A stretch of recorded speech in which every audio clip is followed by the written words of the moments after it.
Yesterday, I finally clutched and watched Cannibal Holocaust, which is a film I'd heard lots about, and not much of it incredibly appealing. But I saw that it was on Amazon Prime, and I was like, okay, I'll give it a try. And I went into it thinking it would be like standard, or not standard, but extremist gore porn. Shock value for the sake of shock value.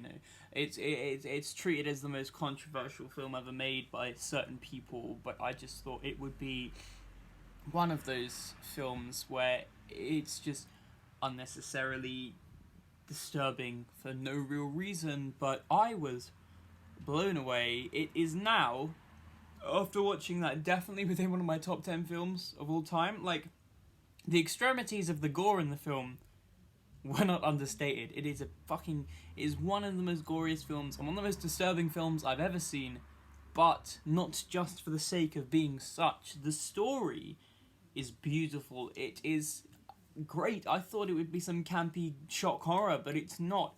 It's really this moral dilemma and this commentary on sensational media.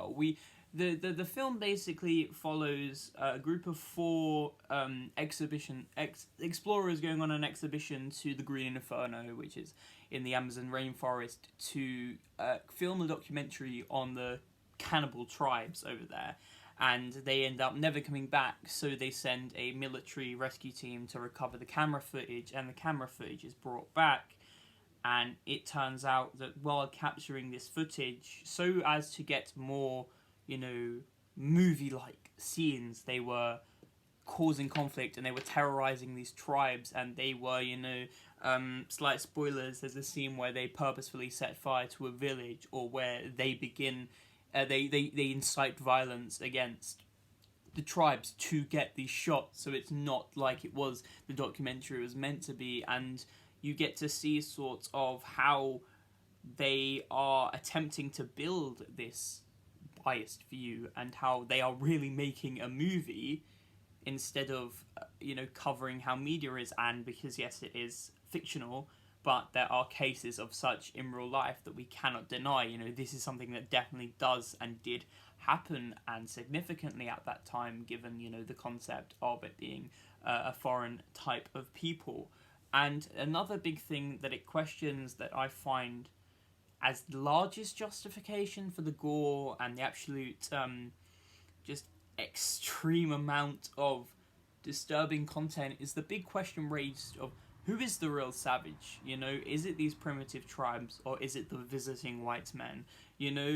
And it's like there are several scenes of sexual violence, but they play key into the plot, because it's not, there are ones where it's the tribes engaged, but then you have ones where it is the camera crew and just an innocent native woman. So you get to see both sides, and you get to see how really there's nothing different in what they're trying to treat these people as.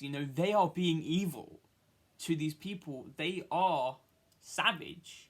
So you come back thinking, well, really, they weren't savage at all. And, when we see the footage as it raw was before, it's made to be a sensational hit about cannibals, you see that it was just a group of white men terrorizing innocent, foreign people. Well, not foreign people, they're in their own land, innocent, primitive people.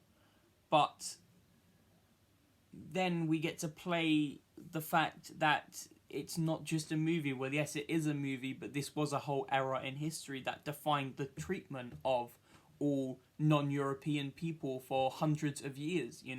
These returns of information where people from other countries and other cultures were seen as such dictated how they were treated when people of that culture, or at least similar to that culture, came to live in European American countries, and were thus treated in response to how people viewed them as these uncivilized, monstrous people, when really they were just like us.